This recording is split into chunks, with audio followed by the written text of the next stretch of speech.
ठीक है, आज हम लोग स्टार्ट करने वाले हैं चैप्टर नंबर 3। ठीक, चैप्टर 3 क्या है? Pair of linear equation. Pair of linear equation का मतलब क्या क्या समझते हो? क्लास 9th में भी आपने लीनियर इक्वेशन करके एक टॉपिक पढ़ा था। क्या होता है लीनियर इक्वेशन का मतलब? बताओ क्या होगा लीनियर इक्वेशन का मतलब? बताओ लीनियर इक्वेशन का मतलब क्या होता है? लीनियर इक्वेशन का मतलब क्या होगा? एक स्ट्रेट लाइन। लीनियर इक्वेशन का मतलब क्या होता है? एक स्ट्रेट लाइन। जब आप ग्राफ ड्रॉ करेंगे तो इस चैप्टर में जितने भी ग्राफ बनेंगे वो कैसा बनेगा? एक स्ट्रेट लाइन बनेगा। कैसे बनेगा? वो एक स्ट्रेट लाइन बनेगा। क्लियर है? ठीक, तो जैसा आप नाम सुन रहे हैं, क्या नाम सुना आपने? Pair of linear equation. Pair का मतलब क्या होता है? दो। लीनियर का मतलब होता है स्ट्रेट लाइन। लीनियर का मतलब क्या होगा? Straight line. इक्वेशन का मतलब जहां पर इक्वल टू का साइन हो। इक्वेशन मतलब क्या? जहां पर इक्वल टू का साइन हो। ठीक, तो अच्छा, ये पूरा नहीं है ना? इन टू वेरिएबल, ये पूरा नाम है। ठीक, पूरे चैप्टर का नाम क्या है? Pair of linear equation in two variable. तो पेयर का मतलब समझ में आया, लीनियर का मतलब समझ में आया। लीनियर का मतलब क्या होगा? एक स्ट्रेट लाइन बनेगा। कैसे बनेगा? एक स्ट्रेट लाइन बनेगा। स्ट्रेट लाइन कब बनता है? जब पावर 1 होता है, वेरिएबल का हाईएस्ट पावर 1 होगा तो क्या बनेगा? वो एक स्ट्रेट लाइन बनेगा। ठीक, जैसे कुछ लाइन ऐसे हो सकते हैं। पेयर मतलब दो इक्वेशन रहेंगे, तो दो इक्वेशन के ये तीन लाइन आपस में ऐसे बन सकते हैं। ठीक, कितने कंडीशन हो सकते हैं? तीन कंडीशन हो सकते हैं। जैसे इक्वेशन क्या होगा? 4x plus 3y is equal to, या 3x plus 4y is equal to 8, 2x plus 6y is equal to 7। कुछ ऐसा एग्जाम्पल दे सकता है इक्वेशन का। इसको पेयर मतलब दो इक्वेशन हो गए, है ना? नंबर ऑफ वेरिएबल्स कितने हैं यहाँ पर? नंबर ऑफ वेरिएबल्स कितने हैं? Two variables. ठीक, आपने क्लास 8 में भी पढ़ा था linear equation in one variable. क्या पढ़ा था? लीनियर इक्वेशन, इक्वेशन करके कुछ पढ़ा था ना क्लास 8 में। वहां पर इक्वेशन कैसे रहते थे? x plus 3 is equal to 8। ऐसे इक्वेशंस आप बचपन में सॉल्व करके आए थे। आए हो? ऐसे इक्वेशंस आपने पहले पढ़ रखा है, पढ़ा है या नहीं पढ़ा है ना? तो आप देखिए 3x plus 4y is equal to 8। यहाँ पर वेरिएबल का हाईएस्ट पावर क्या है? वेरिएबल का पावर क्या है? x या y का पावर क्या है? 1 है। पावर 1 है। इस कारण इसे हम बोलते हैं लीनियर इक्वेशन। और लीनियर होने के कारण, पावर 1 होने के कारण, पावर 1 होने के कारण इसका आगे हम ग्राफ देखेंगे। वो ग्राफ कैसा रहेगा? एक स्ट्रेट लाइन रहेगा। कैसा रहेगा? वो एक स्ट्रेट लाइन रहेगा। ठीक, तो चैप्टर का नाम समझ में आया, pair of linear equation in two variable. का मतलब नंबर ऑफ वेरिएबल कितने रहेंगे? कितने रहेंगे नंबर ऑफ वेरिएबल? प्रिंस, कितने वेरिएबल रहेंगे? दो वेरिएबल रहेंगे। एक x रहेगा, एक y रहेगा। फिक्स है क्या x और y रहेगा? नहीं, p भी हो सकता है, q भी हो सकता है, r भी हो सकता है, s भी हो सकता है, कुछ भी हो सकता है। क्लियर है? ठीक है, v भी हो सकता है, विराट कोहली भी, है ना? v भी हो सकता है, v, p, q, r कुछ भी हो सकता है। क्लियर है? बोलो हाँ या ना। तो चैप्टर का नाम समझ में आया। कितने लाइन बनेंगे? हर एक ग्राफ अगर ड्रॉ करोगे तो कितने लाइन बनेंगे? दो। कितने लाइन बनेंगे? दो। हाँ या ना? बोलो हाँ या ना। ठीक, चले आगे। अच्छा, इक्वेशन मैंने आपको बताया था इक्वेशन में क्या होगा। जैसे यहाँ पर देखो इक्वल टू का साइन था, इक्वल टू का साइन था, तो इस कारण इसे हम इक्वेशन बोल रहे हैं। सर अगर इक्वल टू का साइन नहीं होगा तो क्या हो सकता है? अगर इक्वल टू का साइन नहीं होगा तो कुछ साइन ऐसे हो सकते हैं। ठीक, इनको इनको क्या बोलते हैं? इनइक्वालिटी बोलते हैं। इनको क्या बोलते हैं? इनइक्वालिटी। ये कब पढ़ेंगे हम लोग? क्लास 11th में पढ़ेंगे। कब पढ़ेंगे इसको हम? क्लास 11th में। ठीक, तो ये साइन इसको क्या बोलते हैं? Less than equal to, greater than equal to, less than, और ये ग्रेटर देन। ठीक, ये भी इक्वेशन में रहता है। कैसा रहता है? 3x plus 4y greater than 8। ऐसा कुछ ऐसे इक्वेशंस आएंगे जिन्हें हम क्लास, कौन सी क्लास में? 11th में पढ़ने वाले हैं। अभी हमारा काम किस में रहेगा? ऐसे इक्वेशंस रहेंगे। क्लियर है? क्लियर है? हाँ या ना? हाँ या ना? चलो, तो देखो इस पूरे चैप्टर में, इस पूरे चैप्टर में हम कुछ टॉपिक पढ़ने वाले हैं। वो टॉपिक कौन कौन से हैं? फर्स्ट जो टॉपिक होगा वो टॉपिक होगा सबसे पहला ग्राफिकल मेथड। क्या होगा? Graphical method. ठीक, सबसे पहला जो मेथड होगा वो कौन सा मेथड होगा? Graphical method. दूसरा जो मेथड होगा, ठीक, एलिमिनेशन मेथड। ठीक, दूसरा जो मेथड होगा एलिमिनेशन। थर्ड जो मेथड होगा सब्स्टिट्यूशन मेथड। थर्ड मेथड क्या होगा? Substitution method. ठीक है, हम one by one in methods को पढ़ेंगे। आप इन मेथड्स का नाम लिख लीजिए। देखो ये तीन मेन मेथड है, ठीक, एलिमिनेशन, सब्स्टिट्यूशन, और एक मेथड आपके सिलेबस में 25 और 26 में हटा दिया गया था, 25 से हटा दिया गया है, जिसे बोलते हैं क्रॉस मल्टीप्लिकेशन।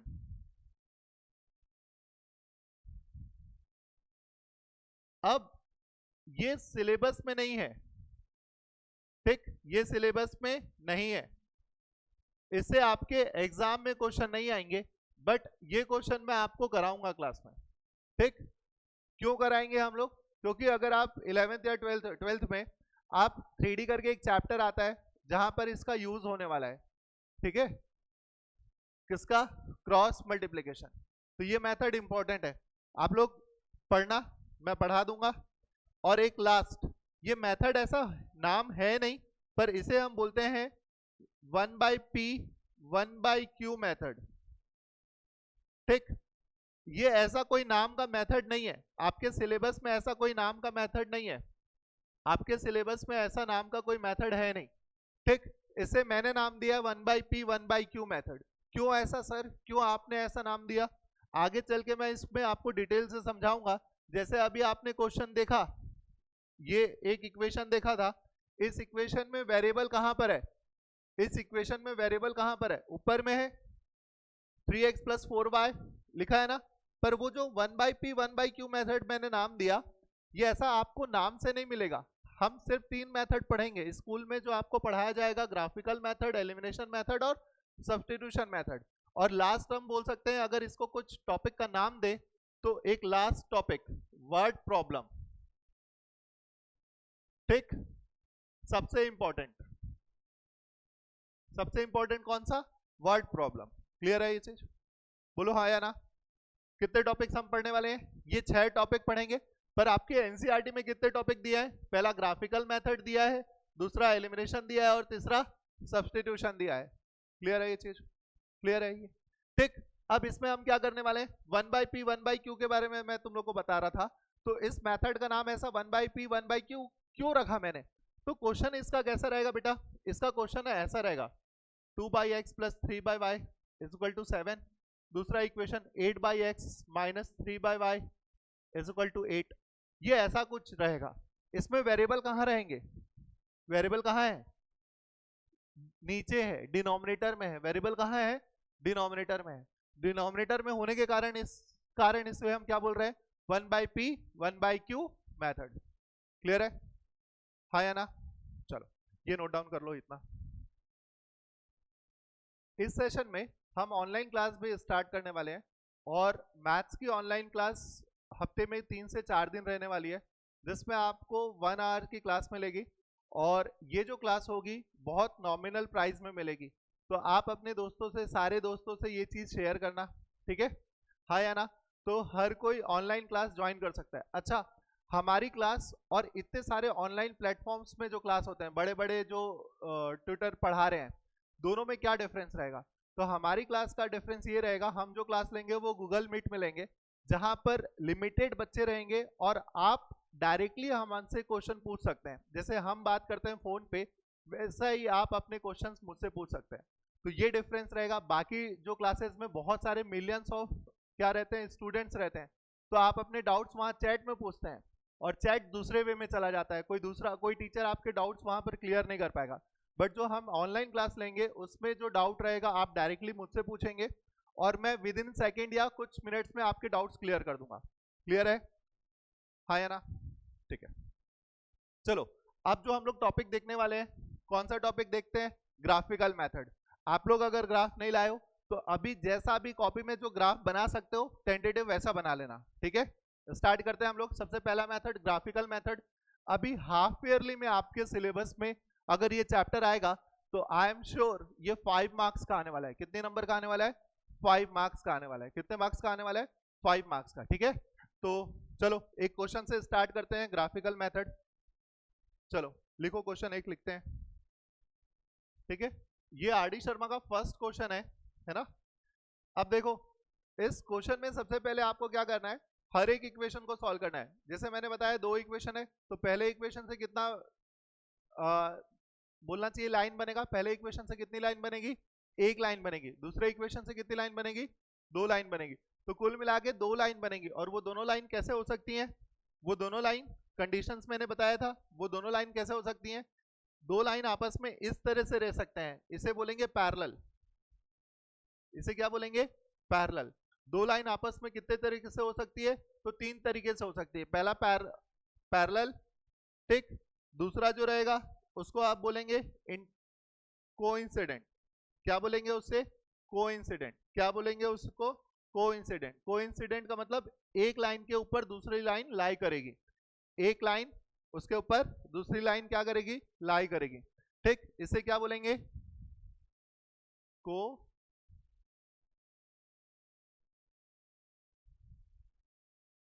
कोइंसिडेंट। और इसे क्या बोलेंगे? क्या बोलेंगे? इंटरसेक्टिंग। ठीक, तो ये 3 कंडीशन रहेंगी, पहला पैरेलल, दूसरा कोइंसिडेंट और तीसरा इंटरसेक्टिंग। तो आप जो ग्राफ बनाएंगे उस ग्राफ में, अच्छा थोड़ा सा और इसके बारे में बात कर लेते हैं। आप जो ग्राफ बनाएंगे, इंटरसेक्टिंग मिल रहा है, तो जिस पॉइंट पे वो इंटरसेक्ट करेगा, जिस पॉइंट पे वो इंटरसेक्ट करेगा, जो पॉइंट पे इंटरसेक्ट करेगा वो इसका आंसर रहेगा। मान लो थोड़ी देर के लिए मान लो ये कौन सा पॉइंट है? मान लो ये पॉइंट है 3,4। कौन सा पॉइंट है? कौन सा पॉइंट है? 3,4। मयंक लिखो नहीं, ये कौन सा पॉइंट है? 3,4। ठीक, अब मयंक फेमस हो जाएगा। 3,4। ठीक, अब ये जो आंसर है आपका, x की वैल्यू क्या हो जाएगी? x is equal to 3, y is equal to क्या? 4। क्लियर है? अच्छा, एक आंसर मिल रहा है ना, एक आंसर मिला ना, इसीलिए इसको यूनिक सॉल्यूशन बोलेंगे। आगे चल के क्या बोलेंगे? Unique solution. क्या बोलेंगे? और जिसमें सॉल्यूशन मिलता है, जिसमें आंसर मिलता है, उसको बोलते हैं कंसिस्टेंट। क्या बोलते हैं? क्या बोलते हैं उसको? ठीक, आगे मैं एक टेबल बनवाऊंगा तीसरे चौथे लेक्चर में। कोइंसिडेंट, क्या लिखा है? कोइंसिडेंट मतलब एक लाइन के ऊपर दूसरी लाइन लाई कर रही है। इसका मतलब क्या? बहुत सारे सॉल्यूशन मिलेंगे। क्या कितने सॉल्यूशन मिलेंगे? इनफाइनाइट सॉल्यूशन मिलेंगे। कितने सॉल्यूशन मिलेंगे? अच्छा, जिसमें जिसमें आंसर मिलता है, जिसमें जिसमें आंसर मिलता है उसको कंसिस्टेंट बोलते हैं। क्या बोलते हैं? इसमें आंसर मिला तो ये कंसिस्टेंट है, इसमें आंसर मिला ना तो इसको क्या बोलेंगे? कंसिस्टेंट। इसमें आंसर मिला, अच्छा इसमें कितने आंसर मिले? एक आंसर मिला। कितना आंसर मिला? तो यूनिक सॉल्यूशन बोलते हैं। इंटरसेक्टिंग लाइन क्या देता है? तो यूनिक सॉल्यूशन देता है। क्या देता है? कंसिस्टेंट लाइन में कितने सॉल्यूशन मिलेंगे? इनफाइनाइट सॉल्यूशन मिलेंगे। कितने सॉल्यूशन मिलेंगे? सॉल्यूशन मिला, इस कारण इसे बोलेंगे कंसिस्टेंट। क्या बोलेंगे? अच्छा, पैरेलल लाइन में कोई सॉल्यूशन नहीं मिलता। अगर कोई सॉल्यूशन नहीं मिल रहा है तो उसको बोलेंगे इनकंसिस्टेंट। क्या बोलेंगे? इसको कंसिस्टेंट, इसको कंसिस्टेंट। क्यों कंसिस्टेंट? क्यों कंसिस्टेंट? आंसर मिल रहा है इसमें। क्या मिल रहा है? इस कारण इसको कंसिस्टेंट और इसको इनकंसिस्टेंट। इनकंसिस्टेंट मतलब जिसमें आंसर नहीं मिल रहा है, नो सॉल्यूशन। किसमें आंसर नहीं मिल रहा है? Parallel line. इसका मैं आपको एक टेबल बनवाऊंगा और इसके कुछ क्वेश्चंस कराऊंगा 3-4 लेक्चर के बाद। ठीक है, पर अभी से बता देने से तुम लोग को वो चीज याद रहेगी। फिर से समझ में आया ना? है या ना? ठीक, तो ये डायग्राम आप लोग बना लेना, उस डायग्राम के नीचे ये चीज मेंशन कर लेना। चलो कर लो जल्दी से। चलो ये नोट डाउन हो गया, चले आगे। देखो ध्यान दो, तो हम जो मेथड स्टार्ट करने वाले हैं, ग्राफिकल मेथड, कितने इक्वेशन है यहाँ पर? 2 इक्वेशन है। तो 2 इक्वेशन से 2 लाइन बनेगी ना, तो पहले इक्वेशन 1 को सॉल्व करेंगे और बाद में सेकंड इक्वेशन को सॉल्व करेंगे। अच्छा, मुझे एक चीज ये पूछना था, एक लाइन को ड्रॉ करने के लिए मिनिमम कितने पॉइंट्स की जरूरत होती है, बताइए। एक लाइन को ड्रॉ करने के लिए, एक लाइन को बनाने के लिए मिनिमम कितने पॉइंट्स की जरूरत होती है? 2 पॉइंट्स की जरूरत होती है। वेरी गुड बेटा, ठीक। कितने पॉइंट्स? एक लाइन को बनाने के लिए कितने पॉइंट्स की जरूरत होती है? 2 पॉइंट्स की जरूरत होती है। बट हम क्या करेंगे, हम सेफ्टी के लिए ड्रॉ करने के लिए 3 पॉइंट्स निकालेंगे। कितने पॉइंट्स निकालेंगे? 3 पॉइंट्स निकालेंगे, ठीक है। तो चलो कैसे बनाएंगे सर इसको? तो इसका प्रोसेस ना, ये 5 मार्क्स का आने वाला है क्वेश्चन। कितने मार्क्स का आएगा? 5 मार्क्स का। और आपके 10th के हाफ ईयरली में ये क्वेश्चन जरूर आएगा, गारंटी है। मतलब एक 5 मार्क्स का ये वाला क्वेश्चन, मतलब डिजिट चेंज कर देगा, बट इस कंसेप्ट का क्वेश्चन हाफ ईयरली में 5 मार्क्स का आएगा। कितने मार्क्स का आएगा? कंफर्म है? कंफर्म है। अगर नहीं आया तो इसका नाम चेंज कर देना। मैं अपना नाम क्यों चेंज करूं भाई, अच्छा नाम दिया भगवान मम्मी पापा ने, ठीक। तो क्या होगा? वैसे अनुष्का भी अच्छा नाम है ना, हमारे भाभी है अनुष्का, ठीक। x plus y is equal to 3। Virat Kohli भैया हमारे भैया है ना। प्लस इधर आएगा तो क्या हो जाएगा? माइनस। इसे क्या बोलेंगे? इक्वेशन 3, ठीक। तो आपको करना क्या है? आपको करना क्या है? x या y किसी की भी वैल्यू निकाल लेनी है, ठीक। x या y किसी की भी वैल्यू निकाल लेनी है। यहां पर तो दोनों का कोफिशिएंट सेम है, कोफिशिएंट 1 है ना, x का भी कोफिशिएंट 1 है, y का भी कोफिशिएंट 1 है, तो किसी की भी वैल्यू निकालो, कोई फर्क नहीं पड़ता, है ना। तो हमने किसकी वैल्यू निकाल लिया? हमने किसकी वैल्यू निकाल लिया बताओ? x की वैल्यू निकाल लिया। x को साइड कर दिया ना, कौन से इक्वेशन से? From equation 1। कौन से इक्वेशन से? From equation 1। निकल गया ये। अच्छा सर, क्या मैं ऐसा नहीं कर सकता था, अगर x plus y is equal to 3 है तो मैं x को ट्रांसफर कर दूं, तो क्या ये गलत है? नहीं, ये भी सही है, ठीक। क्या ये गलत है? नहीं, ये भी सही है। आप वैल्यू कहां रखेंगे? x की वैल्यू रखेंगे, और इसमें किसकी वैल्यू रखेंगे? y की वैल्यू रखेंगे। किसकी वैल्यू रखेंगे? y की वैल्यू रखेंगे, ठीक है।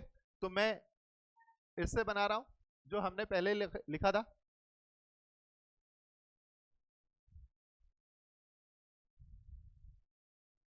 ठीक।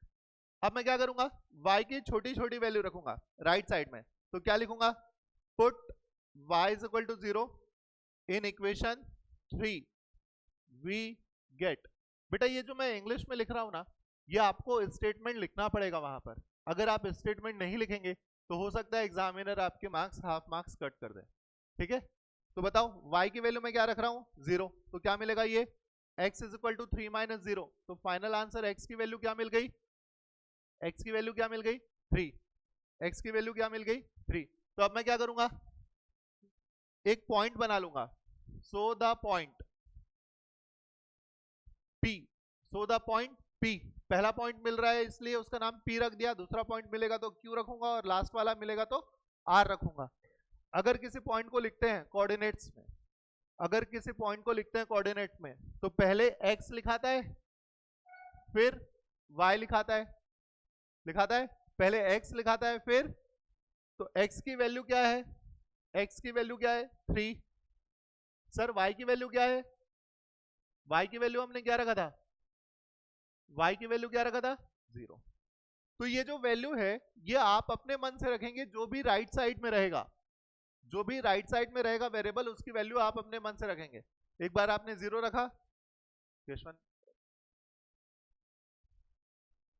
ठीक, 0 1 2 3, ऐसे छोटी छोटी वैल्यू रखना, बड़ी बड़ी वैल्यू नहीं रखना, क्योंकि ग्राफ में बड़ी वैल्यू को ड्रॉ करने में फिर स्केल चेंज करना पड़ेगा।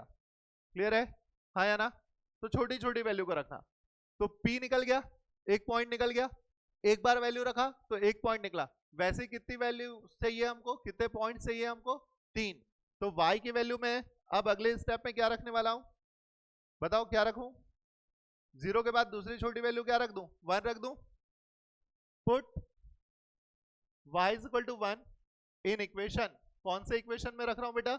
इक्वेशन नंबर 3, कौन से इक्वेशन में? 3। पहले समझ लो, तो बताओ ये क्या होगा? x इज इक्वल टू क्या होगा? 3 माइनस y के प्लेस पे क्या रख रहा हूं? 1। y के प्लेस पे क्या रख रहा हूं? 1। तो कितना मिलेगा? आंसर बताओ। ठीक, x और y दोनों मिल गया आपको। जब x और y मिल गया मतलब आपको एक पॉइंट मिल गया। आपने पहला पॉइंट P लिखा था, तो दूसरा पॉइंट आप क्या लिख सकते हो बताओ? पहला पॉइंट P लिखा था, तो दूसरा पॉइंट, सो द पॉइंट क्या होगा बताओ? सो द पॉइंट P के बाद Q, x कितना? 2, y कितना? 1। क्लियर है ये चीज? क्लियर है? अब x की दो वैल्यू निकल गई, 3 और 2 निकल गया, पॉइंट भी निकल गया। अब y की वैल्यू रख दो। आपने एक बार 0 रखा, एक बार 1 रखा, अब क्या रखें? 2 रख देते हैं। आप कुछ भी रख सकते हो, जरूरी नहीं है। ठीक है, चलो तो अब क्या रखेंगे बताओ? तो क्या लिखूंगा? Put the value of, put y is equal to, put y is equal to क्या लिख दूं? कहां रखूंगा बेटा? इन इक्वेशन, इक्वेशन 1 नहीं बेटा, इक्वेशन 3। कहां रखेंगे? इक्वेशन 3 पे रखेंगे। कहां रखेंगे? इक्वेशन 3 पे रखेंगे। क्लियर है सबको? तो बताओ क्या मिलेगा आंसर?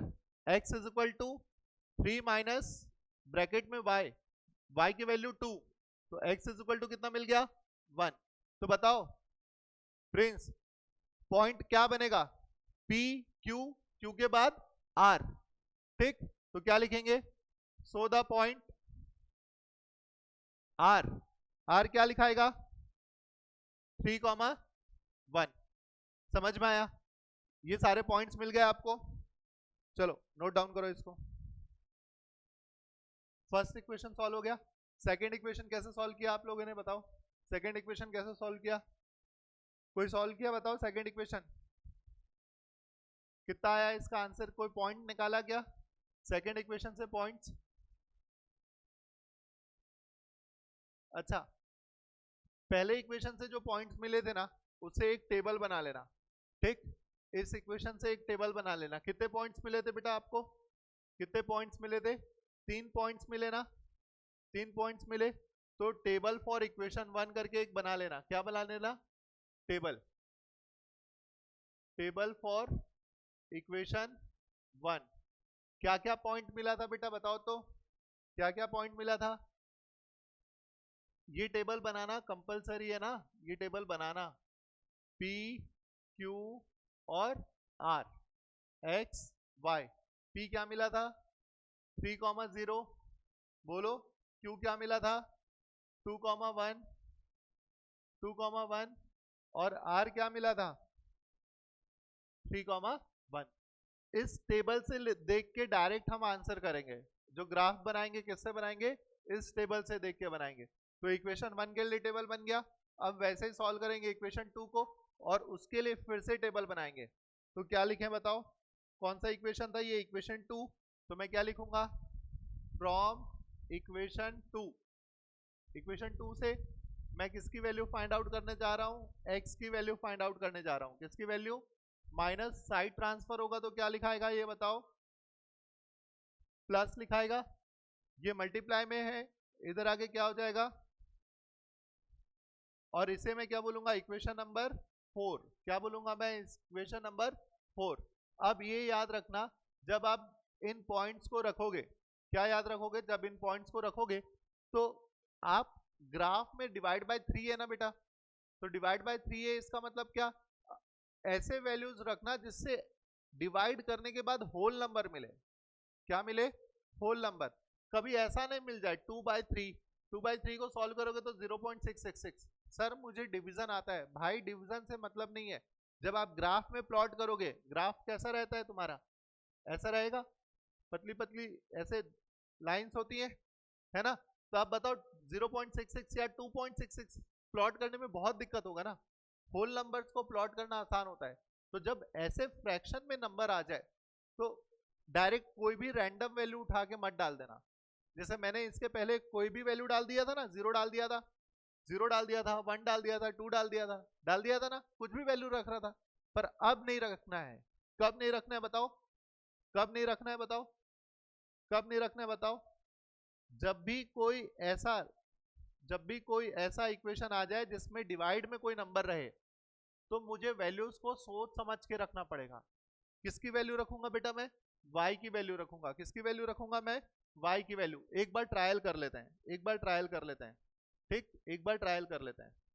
तो क्या रखते हैं, सोचो क्या क्या वैल्यू रख सकता हूं मैं, बताओ कोई सोचो। मेरे को होल नंबर चाहिए, कैसे कैसे मिलेगा होल नंबर, बताओ कैसे मिलेगा होल नंबर? क्या क्या वैल्यू रखूंगा? Put y is equal to 1 in equation, in equation 4, in equation 4 we get, क्या मिलेगा बताओ? x is equal to 4 plus 2 bracket में 1/3। 1 क्यों रखा? क्योंकि इसे मैं कैलकुलेट कर लिया था। कितना मिलेगा बताओ? 4 प्लस ये 2/3 कितना हो गया? 6/3, 2। ऐसा होल नंबर चाहिए मुझे, समझ में आया? 2 होल नंबर है ना, तो मुझे ऐसा नंबर चाहिए। तो आपको यहां पर डिफरेंट डिफरेंट वैल्यू रखना है, या तो प्लस या तो माइनस। और कैसा आंसर, कैसा चाहिए हमें? Whole number. थोड़ा सा दिमाग लगाओगे तो आप आंसर ले आओगे। तो बताओ पॉइंट क्या मिला? So the point. अच्छा, ये दूसरा लाइन है ना, दूसरा इक्वेशन है करके मैं अब इन पॉइंट्स के नाम अलग रख रहा हूं, ए बी सी रखूंगा। पहले क्या रखा? पी क्यू आर रखा। क्या रखा? P Q R. अब क्या रखूंगा? A B C. सर ये जरूरी है? नहीं, पर दो अलग अलग लाइन है, दो अलग अलग लाइन है, तो दो अलग अलग नाम, दो अलग अलग सीक्वेंस में रखोगे तो तुम्हारे लिए आसानी होगी। क्लियर है? हाँ या ना बोलो, क्लियर है सबको? क्लियर है ना? ठीक है, रिकॉर्डिंग हो रहा है ना भाई? हाँ, चलो तो बताओ क्या क्या लिखूंगा मैं? ए के कोऑर्डिनेट्स क्या मिलेंगे मेरे को, बोलो मयंक? क्या मिलेगा? ए 2 कॉमा एक्स क्या मिला? 2। वाई क्या मिलेगा? एक्स 2 मिला। वाई क्या मिलेगा? वाई क्या मिलेगा? वाई क्या रखा था? वाई क्या रखा था? बताओ बताओ बताओ बताओ, वाई क्या रखा था? 1। क्लियर है? बोलो हाँ या ना। क्लियर हो गया? चलो अब आपकी बारी, अब आपकी टर्न है। बताओ क्या रखूं मैं, क्या रखूं, क्या रखूं बताओ?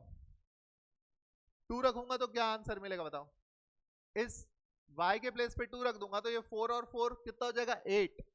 8 डिवाइड बाई 3, फिर से डेसिमल वाला आ गया ना। सोचो सोचो, 3 रख दें? 3 रखेंगे तो क्या हो जाएगा? 6। 6 प्लस 4 कितना हो जाएगा? 10। 10/3 डेसिमल में मिलेगा। 5 रख दें? 5 रखें, 4 रखेंगे तो क्या होगा? सोचो, -2 रख देते हैं। एक काम करते हैं, -2 रख देते हैं। Put y is equal to -2 in equation 4 we get, क्या रखने के लिए बोल रहा हूं बेटा मैं? x is equal to 4 plus 2 के बाद -2। ये मेरा इक्वेशन था, ये मेरा इक्वेशन है, डिवाइड बाय 3। तो क्या मिलेगा? x इज इक्वल टू 4, ये कितना हो जाएगा? -4/3। 0/3 कितना हो जाएगा? ये 0। क्लियर है ये चीज? हाँ या ना?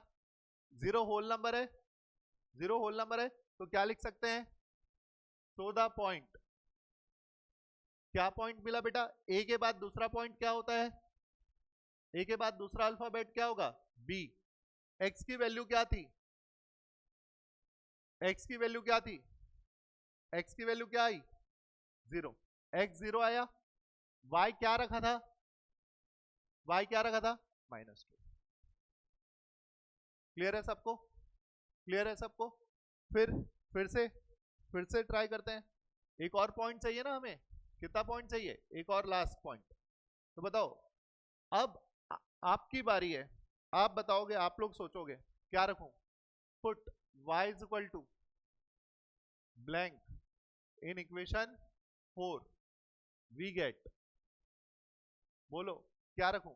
x is equal to 4 plus 2 bracket में क्या वैल्यू रखूं?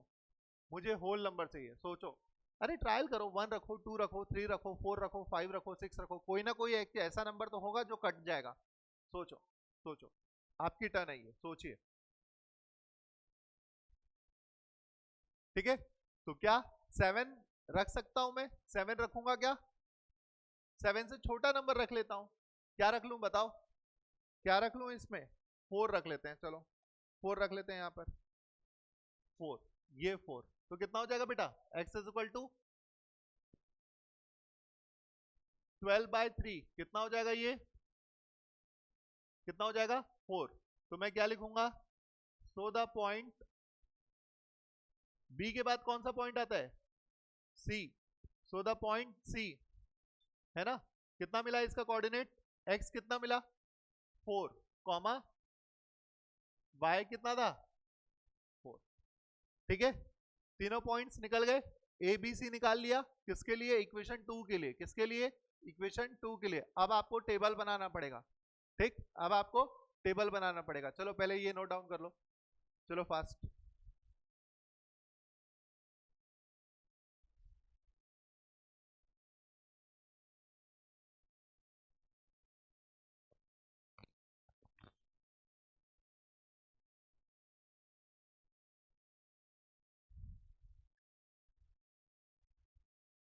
लिखो इतना।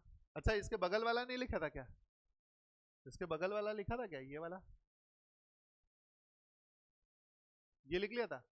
ये हो गया था? चलो लिखो।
हम्म,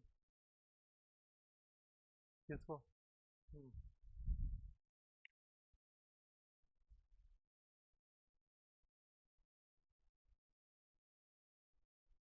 ये लिख लिया था बेटा?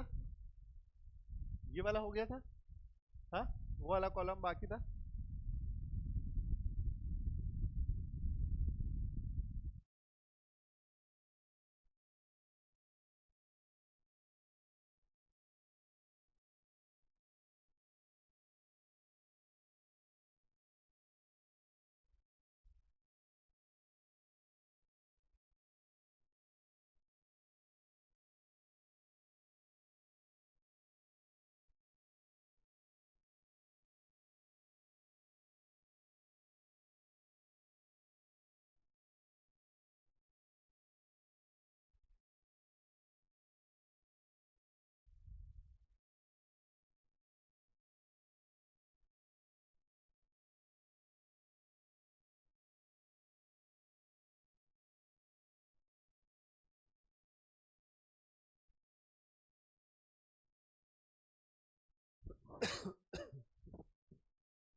चले आगे, डन।